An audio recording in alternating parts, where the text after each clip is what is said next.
নমস্কার বন্ধুরা, চলো আজ তোমাদেরকে নিয়ে যাব একটি মিস্টিরিয়াস ওয়াটারফল দেখানোর জন্য, যা লুকিয়ে আছে ধলাই ডিস্ট্রিক্টে। অনেকে বলে থাকে তুইসুই ওয়াটারফল কিংবা অনেকে সাইকা ওয়াটারফল।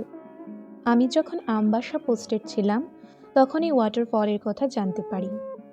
আমার এক কলিগ বলেছিল অনেক মানুষই নাকি সেখানে প্রাণ হারিয়েছে। এখন কথাটা কতটুকু সত্য নাকি গুজব তা আমি আজও জানতে পারিনি। খুবই টাইট শিডিউল থাকায় এবং একজন ভালো কম্প্যানিয়ন না থাকায় তখন আমি যেতে পারিনি।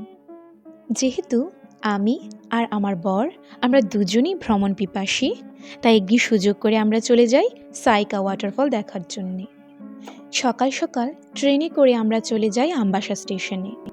তারপর কমলপুরের গাড়ি করে আমরা পৌঁছে যাই কমলপুর কুমারঘাট রোড।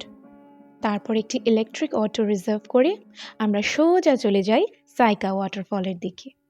গভর্নমেন্ট ট্যুরিস্টের জন্য খুবই ভালো ব্যবস্থা করে রেখেছেন, সেখানে সেফটিরও ভালো ব্যবস্থা আছে, কিন্তু তারপরও সেখানে ক্রাউড খুবই কম ছিল।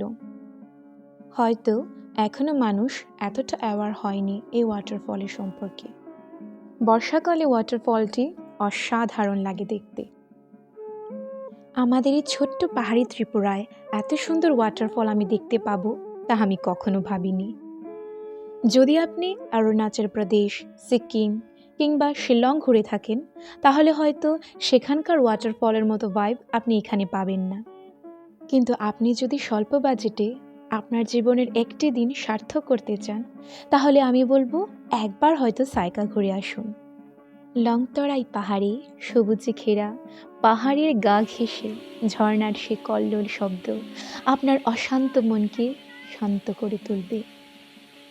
সপ্তাহের 6 দিন কাজের যে চাপ আপনাকে ভেতর থেকে করে খাচ্ছিল, সে ঝর্ণার সঙ্গীতে আপনাকে আবার প্রাণবন্ত করে তুলবে।